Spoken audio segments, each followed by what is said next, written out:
सकता है, अपना गृहस्थ जीवन को त्यागना बहुत बड़ी बात है। तो मैं विस्तार में नहीं जाना चाहूंगी। हमारे हिंदी साहित्य में और भी कवि हैं जिन्होंने ईश्वर के साथ जुड़ने का प्रयास किया हुआ है। महात्मा बुद्ध को तो आप जानते हैं, उन्होंने अपनी पत्नी के लिए कहा, उन्होंने क्या किया था, अपना गृहस्थ जीवन छोड़ दिया था। किसके लिए? ईश्वर को पाना। यही तो है हिंदी साहित्य की एक बहुमूल्य खजाना कि हर कोई एक ऐसे पड़ाव पर पहुंच जाता है जब हम ईश्वर के साथ जुड़ना चाहते हैं। ये 84 लाख योनियों के बाद आपको जीवन मिला हुआ है, इसको सार्थक बनाने के लिए हमें किसका सहारा लेना पड़ता है? उस परमपिता परमात्मा का। यशोधरा ने कहा हुआ है, सिद्धि हेतु स्वामी गे ये गौरव की बात, पर चोरी चोरी गे ये बड़ा व्याभार। सखी वो मुझसे कह कर जाते तो क्या वो मुझको अपनी यात्रा में भागा पाते कि मैं उनके रास्ते में कोई रोड़ा नहीं बनना चाहती थी, कोई मुसीबत नहीं बनना चाहती थी। वो रातों रात अपना गृहस्थ जीवन छोड़कर चले गए। इतने चर्चित हुए बुद्ध, महात्मा बुद्ध। उन्होंने भी क्या किया? जीवन से इस संसारिकता को त्याग दिया और उस परमपिता परमात्मा के साथ जुड़ने का एक प्रयास किया हुआ है। तो आपने देखा हमारे हिंदी साहित्य में ईश्वर का जो रूप है वो सगुण है, और सूरदास ने उसका जो भी अपने साहित्य में वर्णन किया हुआ है वो मैं आपको बता बैठी हूँ। और फिर तुलसीदास जी ने सीता और राम का बहुत ही अच्छा उदाहरण दिया हुआ है। फिर मीराबाई के साहित्य में भी तो देखने को मिलता है, मेरे तो गिरधर गोपाल दूसरा ना कोई, कि कोई संसार में मेरा नहीं है। अंतिम समय में यही चीज जो है आत्मा और परमात्मा का एक सगुण के माध्यम से वो वर्णन किया हुआ है कवियों ने। तभी तो इस काल को क्या कहा गया है? स्वर्ण युग, सुनहरी युग, एक ऐसा युग जिसके माध्यम से हमारा हिंदी का साहित्य भी चर्चित हो चुका है। इतना समझ लगा आप लोगों को? अब आगे चलते हैं हम। तो श्रृंगार वर्णन, श्रृंगार यानी कि जब हमारा साहित्य, मैं आपको बताना चाहूंगी कि श्रृंगार के बिना अधूरा है। श्रृंगार यानी कि नायक नायिका का प्रेम, वो साहित्य में चला रहता है। ये संसार कैसे कायम है? प्रेम के सहारे ही तो कायम है। बिना प्रेम के ये संसार आगे। सूरदास ने किसका प्रेम बताया हुआ है? राधा और कृष्ण, बहुत ही खूब। और तुलसीदास ने किसका प्रेम बताया हुआ है अपने साहित्य में? अपने चौकी बुनियाद कॉलेज से बच्चे बताएंगे। राम और चौकी बुनियाद कॉलेज से मिलते हैं, और उनका रामचरितमानस तो वर्तमान समय में भी तो प्रासंगिकता उसकी बनी हुई है। ठीक है जी। तो उन्होंने क्या कहा हुआ? श्रृंगार के बिना साहित्य अधूरा है। श्रृंगार का होना बेहद जरूरी है। और श्रृंगार में सूरदास जी ने क्या कहा हुआ है? बूझत श्याम कौन तू गोरी। जब राधा और श्री कृष्ण का मिलन हुआ था, पहली नजर में प्रथम दर्शन जन्य प्रेम हुआ था, तो उन्होंने क्या कहा हुआ है? बूझत श्याम कौन तू गोरी, कहाँ रहती काकी तू बेटी, किसकी बेटी हो तुम? मैंने देखी नहीं कहीं ब्रज की खोरी, यानी कि ब्रज में मैंने तुमको देखा ही नहीं। जब उनको पहली नजर में राधा अच्छी लगी थी, राधा से प्रेम हुआ था, तो उन्होंने ये पंक्तियां किससे कहलवाई हुई है? अपने पात्रों से कहलवाई हुई है सूरदास ने। तो प्रेम का ये कौन सा रूप है बच्चों? श्रृंगार। श्रृंगार जब नायक नायिका का मिलन होगा तो वो श्रृंगार है। और श्रृंगार का एक दूसरा रूप भी तो है, वो कौन सा रूप है? वियोग श्रृंगार। बहुत ही अच्छा। वियोग यानी कि जब नायक नायिका एक दूसरे से दूर हो जाएंगे, एक ऐसी अवस्था जिसमें उनको दिन रात एक दूसरे से अलग रहना पड़ता है, वो वाली अवस्था हमारे साहित्य में वियोग श्रृंगार की श्रेणी में आती है। पहली अवस्था संयोग और दूसरी अवस्था वियोग। यही हमारे साहित्य का अमूल्य खजाना है। और वियोग में आपने देखा हुआ भ्रमर गीत सार की पंक्तियों में उन्होंने कहा हुआ है, निसी दिन बरसत नैन हमारे। निसी दिन, दिन रात आंखों से क्या हो रहा है? आंसू बह रहे हैं। क्यों बह रहे हैं? क्योंकि जो श्री कृष्ण है वो मथुरा में चले गए हैं और राधा कहाँ पे है? ब्रज में। निसी दिन बरसत नैन हमारे, गोपियां रो रही है। किसके वियोग में? श्री कृष्ण। और चौथी बुनियाद कॉलेज वाले बताएंगे किसके वियोग में गोपियां रो रही है? श्री कृष्ण के वियोग में। उनके वियोग में वो इतनी रो रही है, इसलिए बरसत नैन हमारे सदा रहे वर्षा ऋतु हम पर। जब ते श्याम सिधारे मथुरा में चले गए, जब वो सिधारे वहां पे चले गए, तो आंखें हमारी दिन रात उनके वियोग में रो रही हैं। यानी कि वो कहती है कि वर्षा ऋतु हमेशा बनी रहे, वर्षा में आंसू नहीं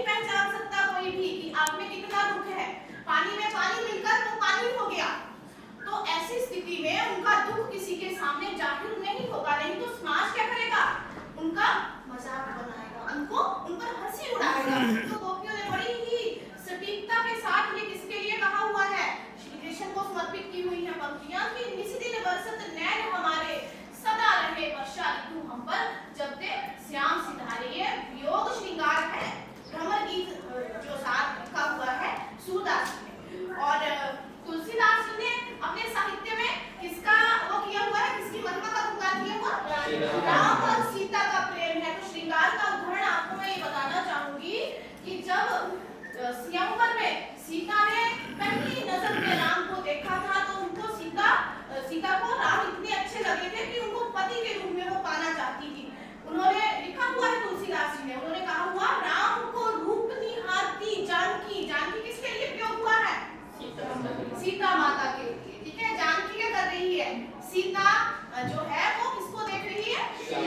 लज्जावश नहीं देख पा रही है वो, क्योंकि उसके पिताजी है वहां पे, प्रथम उसको प्रेम हुआ है तो इसमें थोड़ी सी हिचकिचाहट है, झिझक है उसको।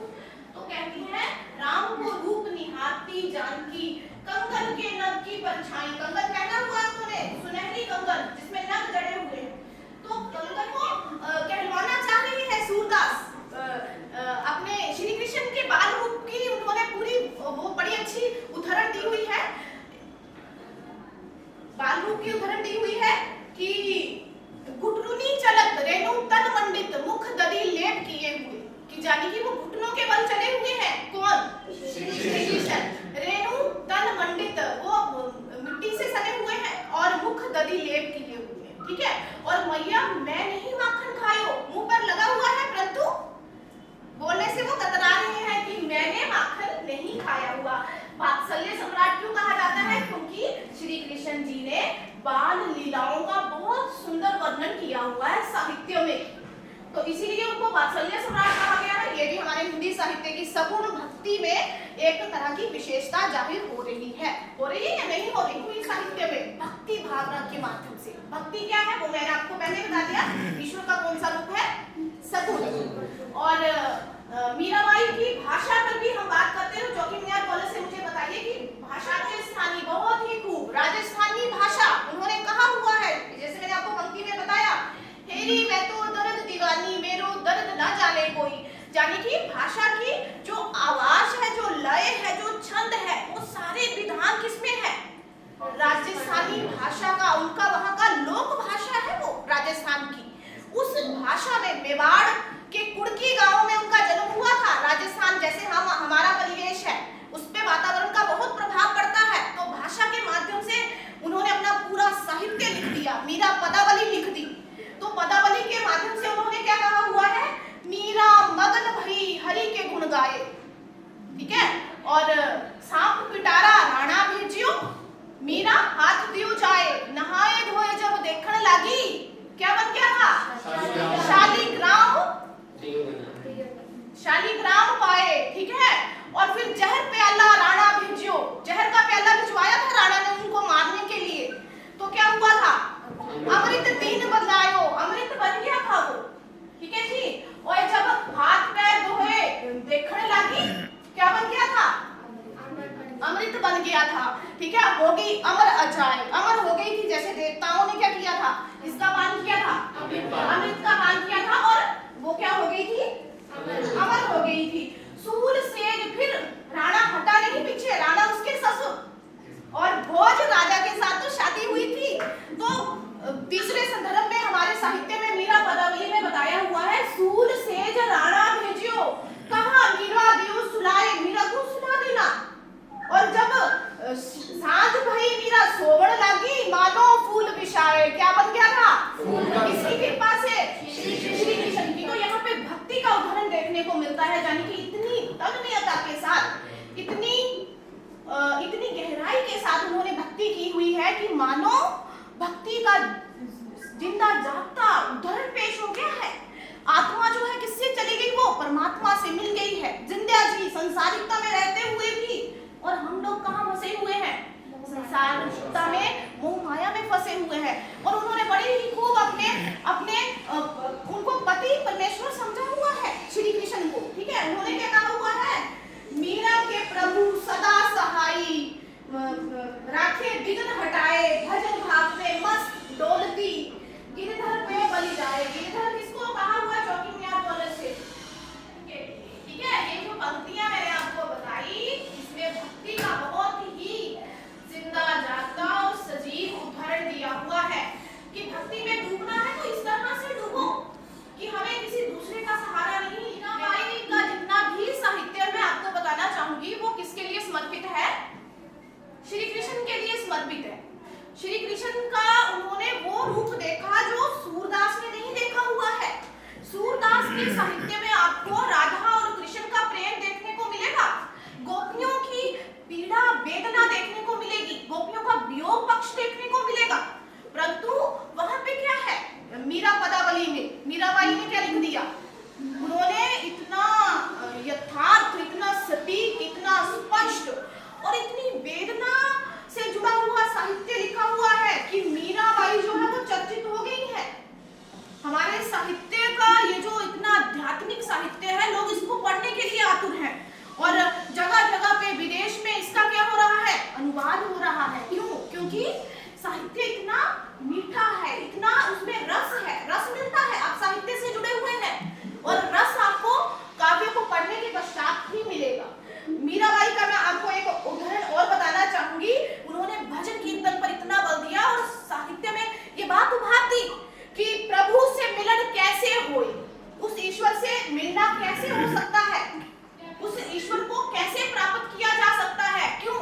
क्योंकि 5 पहर धंधा में बीते, 5 पहर किसमें बीत गए, काम काज में, और 3 पहर रहे सोए, सोकर हम गुजार देते हैं और ताउम्र यही सिलसिला चला रहता है और अंतिम समय आ जाता है और हमें अपनी मृत्यु का भय लगना शुरू हो जाता है। उन्होंने बड़ी सटीकता के साथ ये कहा हुआ है, प्रभु से मिलन कैसे होए, 5 पहर धंधे में बीते, 3 पहर रहे सोए, मानस जन्म अमोलक पाए, सोते डरियो खोए। सोते हुए भी डर लगता है, पता नहीं कब प्राण निकल जाए।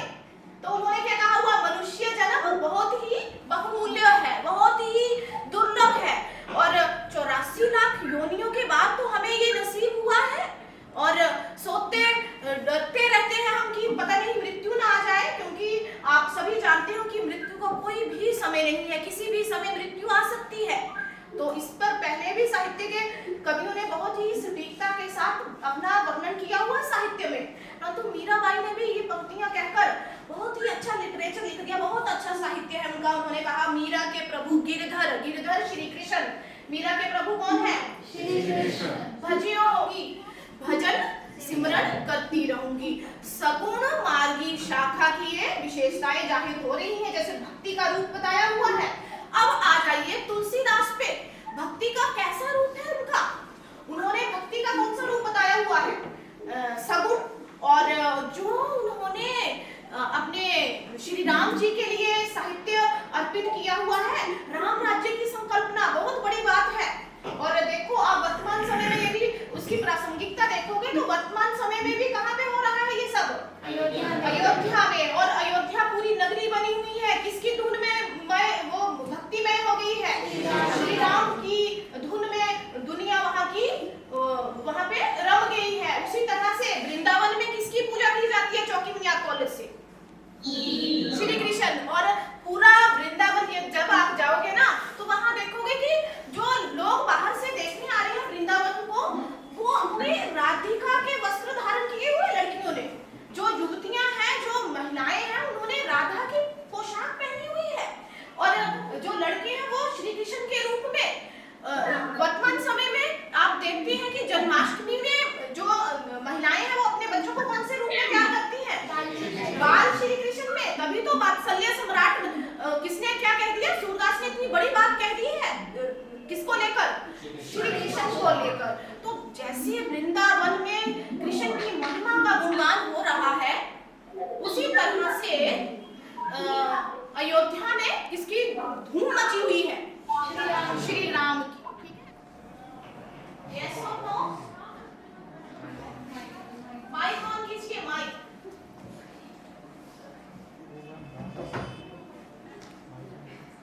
चौकी बुनियाद कॉलेज से अपना माइक ऑन कीजिए। बच्चे आपको समझ लगा? किसकी चर्चा चली हुई है? श्री राम की चर्चा चली हुई है। अयोध्या में श्री राम जी की चर्चा चली हुई है और वृंदावन में किसका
पशु हुए, शूद्र जो निमन है उसको कोई भी डरा सकता है, ढोल को जितना मर्जी बजा लो। तो ठीक है, उसी तरह से ये तीनों चारों जो संदर्भ बताए हुए हैं नारी के प्रति बताए हुए हैं कि नारी भी उनमें नहीं आती है, तो उनका ये पक्ष जो है वो थोड़ा सा निमन जाता है हमारे साहित्य में। तुलसीदास उनका प्रेम बहुत ही अमर है। किसका? श्री कृष्ण का। उन्होंने राधा के साथ ऐसा खिलवाड़ किया नहीं। आज भी देखो तो राधा के साथ श्री कृष्ण का नाम आता है, ना कि उनकी पत्नी का नाम आता है या नहीं आता? हाँ, और मीराबाई के साथ श्री कृष्ण का, ठीक है, श्री कृष्ण के साथ मीराबाई का नाम आता है। तो नारी साथ में यदि रहेगी तो प्रगति भी होगी और नुकसान भी हो सकता है। तो ऐसी स्थिति में नारी का रूप भी आपको साहित्य में देखने को मिलता है। प्रकृति चित्रण, अगला जो आपका पॉइंट है वो है प्रकृति चित्रण। चौकी में आप कॉलेज से भी लिखिए आप प्रकृति चित्रण लगाया हुआ है ताकि आप जागरूक रहे, अपने पर्यावरण को अच्छे से महसूस करें और उसके प्रति जो खिलवाड़ हो रहा है उसके लिए रोकथाम करें। तो ऐसी स्थिति में हमारे कवियों का ये पुराने समय से रहा है कि उनके साहित्य में प्रकृति का बहुत ही अच्छा वर्णन देखने को मिलता है। नदी, नाले, पर्वत, वन, ठीक है, ये सारी पशु पक्षी, ये सारी चीजें उनमें आती हैं। किसमें आती हैं? साहित्य में, ठीक है। और इनके बिना क्या है? हमारा साहित्य अधूरा है। तो पर्यावरण जो है वो हमारे साहित्य को एक गति प्रदान करता है।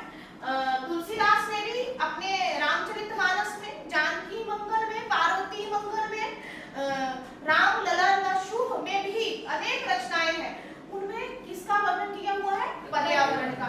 इसी क्रम में चले तो सूरदास ने यमुना के किनारे क्या किया हुआ है? रासलीलाएं की हुई है। यमुना के किनारे जो वृक्ष लगे हुए हैं, जो लताएं हैं वो पानी में डूब गई है प्रेम के मारे।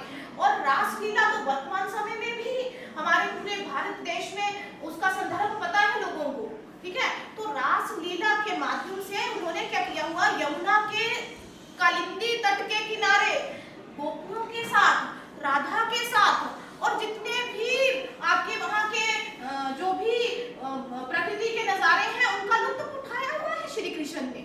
तो क्या पर्यावरण हमारे साहित्य में जरूरी है या नहीं है?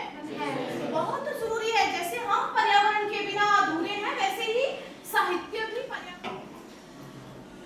भाषा लिखिए चौकी मीनार कॉलेज से भाषा।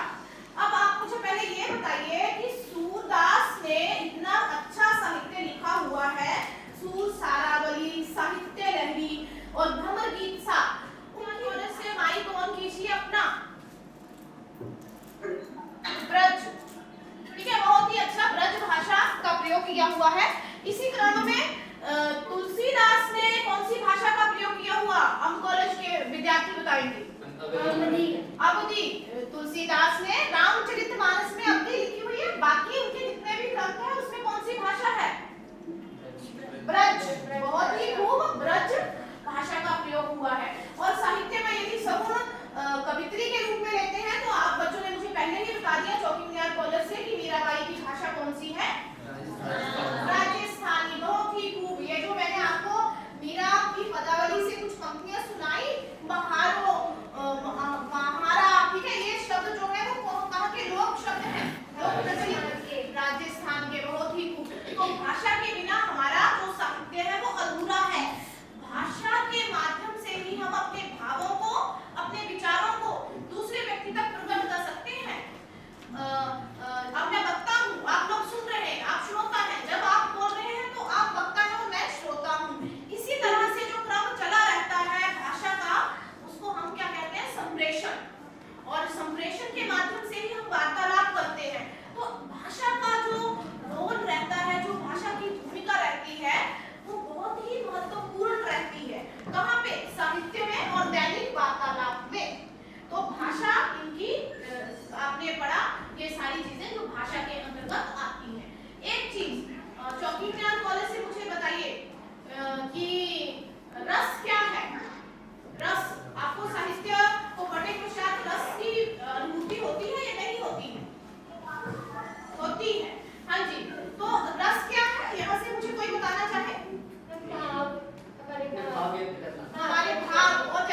ईश्वर की, वो भी कौन सा रूप?